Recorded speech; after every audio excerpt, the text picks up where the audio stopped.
নমস্কার বন্ধুরা, আমি সায়নী। তোমাদের সবাইকে স্বাগত জানাই লিভিং উইথ সায়নী পরিবারে। বন্ধুরা, সামনেই আসতে চলেছে বাসন্তী পূজা। আর এই বাসন্তী পূজার ঠিক কিছুদিন আগে থেকেই শুরু হয়ে যায় নবরাত্রি। চৈত্র মাসের শুক্লা প্রতিপদ তিথি থেকে রামনবমী তিথি পর্যন্ত চলে এই নবরাত্রির অনুষ্ঠান। নবরাত্রি অর্থাৎ নবদুর্গা বা মায়ের 9টি রূপের পূজা করা হয় 9 দিন ধরে। 9 দিন ব্যাপী এই পূজা চলে বলে একে নবরাত্রি বলা হয়। এই নবরাত্রি বছরে 2 বার পালিত হয়। চৈত্র মাসে যে নবরাত্রি পালিত হয় তাকে চৈত্র নবরাত্রি, এবং শরৎকালে যে নবরাত্রি হয়ে থাকে তাকে শারদ নবরাত্রি বলে অভিহিত করা হয়। নবদুর্গা অর্থাৎ মায়ের 9টি রূপ। এই 9টি রূপ হল শৈলপুত্রী, ব্রহ্মচারিণী, চন্দ্রঘণ্টা, কুষ্মণ্ডা, স্কন্ধমাতা, কাত্যায়নী, কালরাত্রি, মহাগৌরী ও সিদ্ধিদাত্রী। তো চলো বন্ধুরা, দেরি না করে ভিডিওটি শুরু করা যাক। আজকের ভিডিওতে আমি ঘট স্থাপন, বিসর্জন, ব্রতের উপবাসের নিয়ম, কুমারী পূজার নিয়ম, 9 দিনের মন্ত্র এবং 9 দিনের নরকমের ভোগ, হোমের নিয়ম সবকিছুই বলে দেব। এছাড়াও বলে দেব কুমারী পূজার নিয়ম।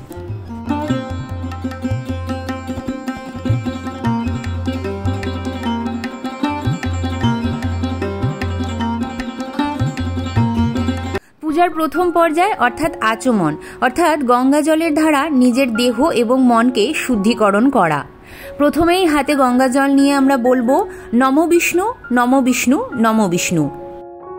এরপর হাতে আবারও একবার গঙ্গা জল নিয়ে আমরা বিষ্ণু স্মরণ করে নেব। বলবো অপবিত্র পবিত্র বা সর্বাবস্থাং গত পিবা যৎসরেত পুণ্ডরীকাক্ষ সবাহ্য অভ্যন্তর সূচি নম সূচি, নম সূচি, নম সূচি।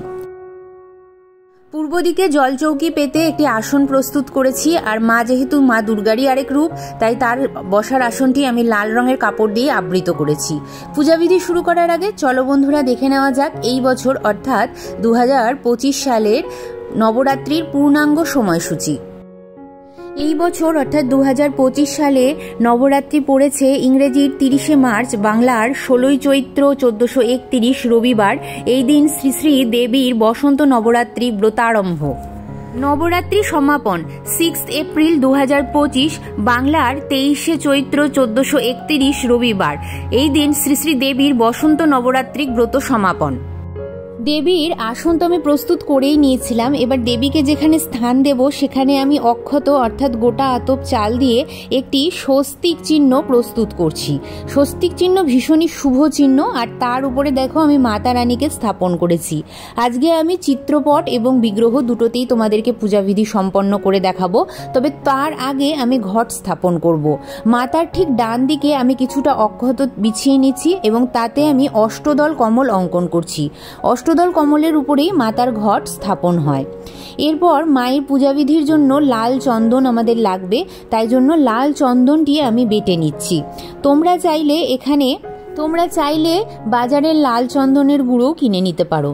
স্নান পাত্রে এখানে আমি একটি শ্রী চিহ্ন অঙ্কন করছি। তোমরা চাইলে অষ্টদল কমল বা স্বস্তিক চিহ্ন অঙ্কন করতে পারো। এই সমস্ত চিহ্নগুলোকেই শুভ চিহ্ন বলে গণ্য করা হয়। এর আগের বছর আমি অনলাইন থেকে মাতা রানীর এই মূর্তিটি নিয়েছিলাম।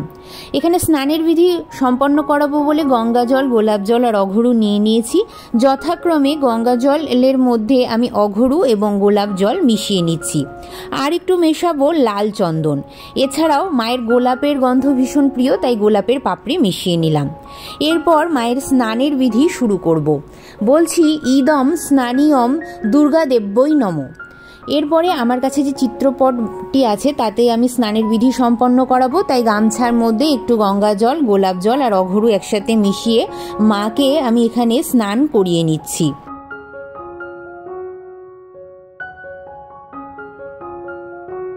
এই পূজায় হলুদ সিঁদুরের ব্যবহার ভীষণভাবে হয়, তাই মায়ের সিঁথিতে এবং ললাটে আমাদেরকে হলুদ এবং সিঁদুরের তিলক করতে হবে। এরপর আমরা মাকে একটি ওড়না নিবেদন করব। মাকে এক এক দিন এক একটি ওড়না নিবেদন করতে হয়, যেমন শৈলপুত্রী লাল, ব্রহ্মচারিণী হলুদ, চন্দ্রঘণ্টা সাদা, কুষ্মণ্ডা কমলা, স্কন্ধমাতা গোলাপি, কাত্যায়নী সবুজ, কালোরাত্রি আকাশী, মহাগৌরী গৈরিক এবং সিদ্ধিদাত্রী মেরুন। আমরা যেহেতু প্রথম দিনের পূজা অর্থাৎ শৈলপুত্রী মায়ের পূজা দেখাচ্ছি, তাই আমি লাল রঙের এখানে ওড়না ব্যবহার করছি। বন্ধুরা, তোমরা যদি কেউ এতগুলো রঙের ওড়না না পাও, তাহলে শুধুমাত্র প্রথম দিন যে লাল রঙের ওড়নাটা পরাবে সেটা দিয়েই কিন্তু প্রত্যেক দিন মাকে আবৃত রাখতে পারো। এখানে আমি কিছু ফুল নিচ্ছি। মা দুর্গার পূজায় যেমন গোলাপ ফুল, জবা ফুল, পদ্ম ফুল লাগে, এই মায়ের পূজাতেও ঠিক তাই লাগে। কিন্তু তোমরা যদি এত রকমের ফুল জোগাড় করতে না পারো, তাহলে অবশ্যই হলুদ বা কমলা রঙের গাঁদা ফুল দিয়েও এই পূজাবিধি কিন্তু সম্পন্ন করতে পারো। আজ আমি পদ্ম ফুল জোগাড় করতে পারিনি, তাই আমার হাতের কাছে যে ফুলগুলি পেয়েছি তাই দিয়েই ভক্তি ভরে মায়ের পূজা সম্পন্ন করব। একটি মালা মাকে পরিয়ে দিচ্ছি। তোমরা বন্ধুরা প্রতিদিন কিন্তু একটি করে আলাদা আলাদা মালা পরাবে, যেন মায়ের গলায় কোনো শুকনো মালা না থাকে। তবে কেউ যদি একদমই মালা জোগাড় করতে না পারো, তাহলে নাও পরাতে পারো, তাতে কোনো অসুবিধা নেই। কিন্তু শুকনো ফুল যেন মায়ের গলায় না থাকে, এটির দিকে আমাদেরকে লক্ষ্য রাখতে হবে। এরপর গণেশ ভগবানকে আমি স্থাপন করব। একটি পান পাতা নিয়েছি, একটি সুপুরিতে মৌলি সুতো বেঁধে নিয়েছি, সেই সুপুরিটি এই পানের উপরে আমি স্থাপন করব। কিছু অক্ষত দিয়ে দিচ্ছি, আর তারপরে এর উপরে আমি পইতে নিবেদন করছি। এরপরে একটি মৌলি সুতো বস্ত্রস্বরূপ আমি নিবেদন করছি। মাকেও আমি বস্ত্রস্বরূপ মৌলি সুতো নিবেদন করছি। এই পূজার প্রথম দিন একটি ঘট স্থাপন করতে হয়। ঘটের মুখে এরকম 9 জন মাতার নামে 9টি সিঁদুরের ফোঁটা দিতে হয়, স্বস্তিক চিহ্ন অঙ্কন করতে হয় এবং ঘটের গলায় 3 বার পাক মেরে একটি সুতো বা মৌলি সুতো বন্ধন করতে হয়। ঘট জলপূর্ণ করার পর এর মধ্যে আমরা একটি কাঁচা হলুদ দিচ্ছি। তোমরা চাইলে হলুদের গুঁড়ো বা হলুদের গাঁটও দিতে পারো। একটি টাকার কয়েন দিচ্ছি এবং দেব একটু সিঁদুর। অনেকে এর মধ্যে সুপুরি আর গোটা আতপ চালও দেন, যার বাড়ির যেটা নিয়ম। তার উপরে আম্রপল্লব স্থাপন করে চূড়া বিশিষ্ট একটি নারকেলকে লাল চুনরি বা ওড়না দিয়ে মৌলি সুতো দিয়ে বন্ধন করে স্থাপন করতে হবে আমাদেরকে। তারপর একটি মাটির সরায় কিছুটা মাটি নিয়েছি, এখানে আমরা জোয়ার বুনবো। এই নিয়মটিকে অনেকে ফসল বপনও বলেন। এই যে মাটির সরাটি দেখতে পাচ্ছ, তার চারপাশের যে কোণাটায় আমাকে 9 জন মাতার নামে 9টি সিঁদুরের ফোঁটা অঙ্কন করতে হবে। তারপর এটি মায়ের বাঁ হাতের দিকে স্থাপন করে এর উপরে জোয়ার বুনতে হবে বা জব বুনতে হবে। এই জোয়ার বোনার একটি নিয়ম হচ্ছে, যত সুন্দরভাবে সোজা হয়ে এই জোয়ারের গাছগুলো ওঠে বা জবের গাছগুলো ওঠে, তাতে মনে করা হয় সেই সংসারের উপর মা অত্যন্ত প্রসন্না হন। আর এটি বিসর্জনের নিয়ম হচ্ছে 9 দিনের দিন লাল কাপড় দিয়ে আবৃত করে কিছু কাঁচা টাকা এর মধ্যে রেখে জলে আমাদেরকে ভাসিয়ে দিতে হবে। মায়ের বাঁ হাতের দিকে এটি স্থাপন করতে হয়। দেখো, আমিও এখানে বাঁ হাতের দিকে স্থাপন করছি। এরপরে কিছুটা পরিমাণ জব এর মধ্যে আমি দিয়ে দিচ্ছি। তোমরা জবও দিতে পারো বা জোয়ারও দিতে পারো, যেটা তোমরা পাচ্ছ সেই জিনিস দিয়ে এই শস্যটি বপন করবে। প্রত্যেক দিন স্নানের পরে অল্প অল্প করে জল এটির মধ্যে দিবে, যাতে গাছগুলি সুন্দরভাবে বড় হয়ে উঠতে পারে। এরপরে মায়ের ডান হাতের দিকে আমরা নবগ্রহ স্থাপন করব। কিছুটা অক্ষত আতপ চাল ঠিক এইভাবে সাজিয়ে নিতে হবে। তোমরা স্ক্রিনশট দিয়েও এই জিনিসটি দেখে নিতে পারো। এবং তার উপরে 9টি গোটা সুপুরি দিয়ে আমাদেরকে নবগ্রহ স্থাপন করতে হবে। এটি নবরাত্রির খুবই একটা গুরুত্বপূর্ণ জিনিস, এটি তোমরা স্থাপন তোমাদেরকে করতেই হবে। তো ঠিক এইভাবে তোমরা স্থাপন করে নেবে। এরপরে হলুদ সিঁদুর দিয়ে আমরা নবগ্রহের পুজো করে তাতে মৌলি সুতো আমরা নিবেদন করব।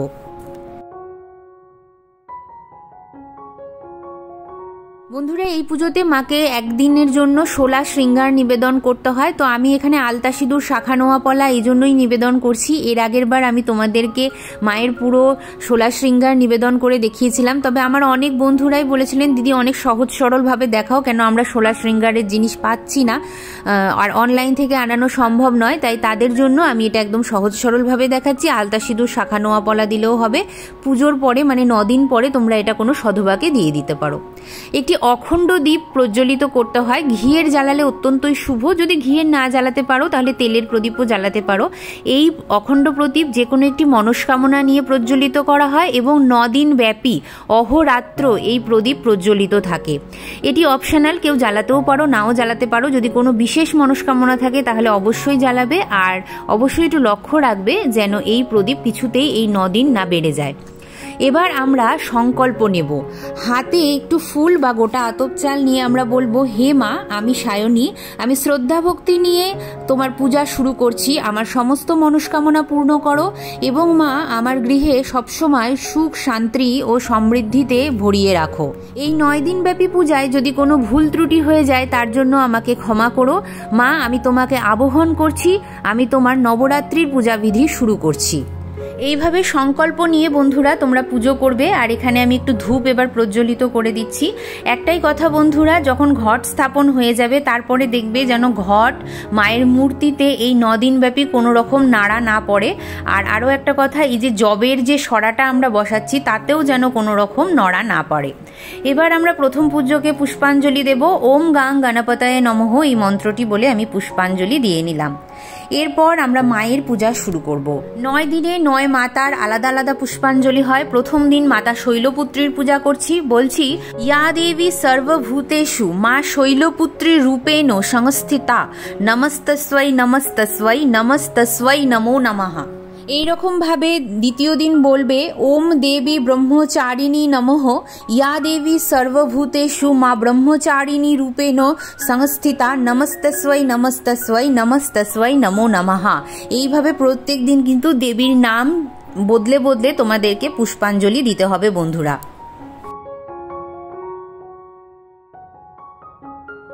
এরপর আমরা মাকে প্রণাম জানাবো, বলবো ওম দুর্গা দেব্যই নমঃ। এই মন্ত্রটি 3 বার মনে মনে উচ্চারণ করে মায়ের উদ্দেশ্যে আমরা প্রণাম জানিয়ে নেব। পুষ্পাঞ্জলি হয়ে যাওয়ার পরে আমরা ঘটে ফুল নিবেদন করব এবং আসনটিকেও সুন্দর করে ফুল দিয়ে সাজিয়ে দেওয়ার চেষ্টা করব। এবার বলি বন্ধুরা ব্রতের নিয়ম। এই ব্রত কেউ প্রথম দিন এবং শেষের দিন রাখেন এবং অনেকে আছেন যে 9 দিন ব্যাপী এই ব্রত রাখেন। যারা প্রথম দিন এবং শেষের দিন ব্রত রাখছেন তারা কিন্তু পুজোর পরে মাকে দেওয়া ভোগ প্রসাদ খেতে পারেন। কিন্তু যারা 9 দিন ব্যাপী এই ব্রত রাখছেন তারা সারাদিন তাদেরকে উপবাস থাকতে হবে। সন্ধ্যের পরে মায়ের আরতি করে তারপরে কোনো পাকের জিনিস কিন্তু খাওয়া যাবে না। ফল, মূল, দুধ, সাবু এই সমস্ত কিছু খেয়ে তাদেরকে থাকতে হবে এবং 9 দিনের দিন মায়ের পূজা সম্পন্ন করে, কুমারী পূজা সম্পন্ন করে তারপরে তারা কিন্তু পাকের দ্রব্য গ্রহণ করতে পারবেন। এই পূজায় যে কোনো টক ফল বর্জিত, টক ফল দেওয়া যাবে না। সিঙ্গাপুরি কলা এবং নারকেল এই পূজার মূল ভোগ হয়। তাই বন্ধুরা তোমরা অবশ্যই প্রত্যেক দিন একটি করে ফলও মাকে নিবেদন করতে পারো। হয়তো কোনো দিন সিঙ্গাপুরি কলা দিলে, কোনো দিন হয়তো নারকেল দিলে, কোনো দিন শশার ভোগ দিলে, যেরকম তোমাদের সামর্থ্য সেইভাবে তোমরা ভোগ দেবে। আর মায়ের মূল ভোগ হচ্ছে বাতাসা আর এই লবঙ্গ, মানে ফুল শুদ্ধ লবঙ্গ। তো তোমরা এই ভোগটাও অবশ্যই মাকে দেবে। যে ফলমূল দিতেও পারছো না সে শুধু এই ভোগটা দিয়েও কিন্তু পূজা সম্পন্ন করতে পারো। একবারে সহজ সরলভাবে তোমাদেরকে পূজাবিধি বলে দিচ্ছি বন্ধুরা, তোমরা যাতে সবাই এই ব্রত রাখতে পারো আর কোনোভাবেই যেন টক ফল না যায় মায়ের কাছে, এটা দেখতে হবে। এছাড়াও বন্ধুরা আমাদেরকে নবগ্রহকে একটি ভোগ দিতে হয়। নবগ্রহকে যে ভোগটি দিতে হয় সেটির উল্লেখ আমি পরে করছি। আর তোমরা কিন্তু এই ফল ভোগটা তোমরা পুজো হয়ে যাওয়ার পরে বাড়ির সবার মধ্যে বিতরণ করতে পারো। নবগ্রহকে দেখো একটি সুপারির মধ্যে একটি বাতাসা আর লবঙ্গ দিয়ে আমি ভোগ দিচ্ছি। তোমরা চাইলে এর উপরে একটি এলাচও দিতে পারো। এরপরে দেখো বন্ধুরা 9 দিনের 9 রকমের ভোগের এবার আমি উল্লেখ করব। দেবী শৈলপুত্রীকে দেশি খাঁটি ঘি, দেবী ব্রহ্মচারিণীকে চিনি দীর্ঘায়ু কামনায়, চন্দ্রঘণ্টা দেবীকে ক্ষীর দিতে হয়। ক্ষীরটা যদি তুমি ক্ষীর বা পায়েস যদি তুমি নিজে হাতে করতে পারো খুবই ভালো, এটি দুঃখ দারিদ্রতা দুর্দশাকে দূর করেন। মাতা কুষ্মণ্ডার মালপোয়া, এতে বুদ্ধি দৃঢ় হয়। মাতা স্কন্দ মাতার হচ্ছে কলা। দেবী কাত্যায়নীকে মধু নিবেদন করলে সম্পর্ক মধুর হয়। দেবী কালরাত্রিকে গুড়, যেটা বাধা বিঘ্ন দূর করে। আর মা মহাগৌরীকে নারকেল, যা শুভ ফল বলে গণ্য করা হয়। এবং মাতা সিদ্ধিদাত্রীকে কালো তিল বা কৃষ্ণ তিল, যা নিরাপত্তা নিবেদন করে আমাদেরকে। তো এইভাবে বন্ধুরা আমাদেরকে 9 দিনে মাতাদেরকে 9 রকমের ভোগ নিবেদন করতে হয় এবং কি কি উপকারিতা সেই ভোগগুলি নিবেদন করা সেটা তো তোমাদেরকে বলেই দিলাম। এরপরে আমরা যজ্ঞ করব বন্ধুরা। তো একটি মাটির সরা নিয়েছি, তোমরা চাইলে এটা মাটির ধুনুচির মধ্যেও করতে পারো কারণ যদি সরা না পাও তোমরা। তার মধ্যে দেখো যে জিনিসটা নিয়েছি এটা হচ্ছে আমি অনলাইন থেকে আনিয়েছিলাম বলে একটা হবন কিট আমাকে দিয়েছিল। তো সেই যজ্ঞ কিটের মধ্যেই আমার এই সমস্ত জিনিসগুলো ছিল। এটা তোমরা অনলাইন বা বাইরের যে কোনো দশকর্ম ভাণ্ডার পার্লারে যেয়ে জিজ্ঞেস করলে তারা দিয়ে দেবে। তার উপরে দিলাম একটু কর্পূর। আর এই পুজোতে ফুলযুক্ত লবঙ্গ, এলাচ সমস্ত ব্যবহার করা হয়, তো তাই জন্য আমি এলাচ আর লবঙ্গ দিলাম। শুকনো নারকেল দিতে হয়, তবে এই যে কিটটা দিয়েছে আমাকে, এই কিটের মধ্যেই কিন্তু আমার শুকনো নারকেল দেওয়া আছে, তো সেটা আমাকে আর আলাদাভাবে জোগাড় করতে হয়নি বা নিবেদন করতে হয়নি। এইভাবে আমরা এখন অগ্নি সংযোগ করলাম। অগ্নি সংযোগ করার পরে আমরা 3 বার বা 5 বার এর মধ্যে ঘিয়ের আহুতি দেব এবং মাতা রানীর কাছে যে কোনো একদিন এই যজ্ঞটা করলেই তোমাদের হয়। যে কোনো তুমি প্রথম দিন করতে পারো বা শেষের দিন করতে পারো। এবার দেখো আমি ঘি নিবেদন করছি। 5 বার করব বা 3 বার করব, যেরকম তোমাদের মানে মন চায়। ঘিটা একটু গলিয়ে নেবে এবং ওম শ্রী শ্রী দুর্গা দেব্যই নমঃ, ওম শ্রী শ্রী দুর্গা দেব্যই নমঃ, ওম শ্রী শ্রী দুর্গা দেব্যই নমঃ, এই মন্ত্রটি বলে বলে তুমি ঘি নিবেদন করবে। যজ্ঞের একদম শেষে কিছু মিষ্টি জিনিস নিবেদন করতে হয়। তো এই পূজায় যেহেতু সাদা বাতাসার ভীষণ ব্যবহার হয়, মায়ের ভোগেও সাদা বাতাসা দেওয়া হয়, তাই জন্য তোমরা শেষে সাদা বাতাসাই নিবেদন করবে। এবার বলবো কুমারী পুজোর নিয়ম। সাধারণত অষ্টমী বা নবমী তিথিতে যারা নবরাত্রির ব্রত রাখেন তারা এই কুমারী পুজো করে থাকেন। 9 জন বালিকাকে এই কুমারী পুজোয় আমন্ত্রিত করতে হয় বাড়িতে। যে সমস্ত কন্যার মাসিক হয়নি এরকম কন্যাকে নিমন্ত্রণ করতে হয়। সাধারণত 10 বছরের কম কন্যাদেরকেই নিমন্ত্রণ করা হয়। এবার তারা বাড়িতে যখন আসবে তার পা ধুইয়ে হাতে মৌলি সুতো বেঁধে, অনেকে আবার পায়ে আলতাও পরিয়ে দেন, তাকে কন্যা রূপে পূজন করতে হয় এবং তাকে লুচি, সুজি, চানার তরকারি এই সমস্ত ভোগে নিবেদন করতে হয়। যা মায়ের ভোগ হয়েছে তাই তাদেরকে ভোগ হিসাবে খেতে দেওয়া হয়। এরপরে সেই কন্যার হাতে কিছু দক্ষিণা এবং কিছু গিফট, মানে যেটা তাদের প্রয়োজনে লাগবে এরকম কিছু গিফট দিয়ে তাদেরকে প্রণাম জানিয়ে বাড়ির থেকে তাদের নিজেদের বাড়িতে পাঠাতে হয়। তো দেখো এরকম যজ্ঞ শেষ হয়ে যাওয়ার পরে যজ্ঞকুণ্ডে শান্তি দিতে হয়। তো গঙ্গা জল হাতে নিয়ে তোমাকে এরকমভাবে ওম শ্রী শ্রী দুর্গা দেব্যই নমঃ 3 বার বলে মায়ের এই হবন কুণ্ড বা যজ্ঞকুণ্ডের চারপাশে একটু ঘুরিয়ে মানে যজ্ঞকুণ্ডকে শান্তি দিতে হয়। এরপরে আমাদেরকে করতে হবে মায়ের কর্পূরের আরতি।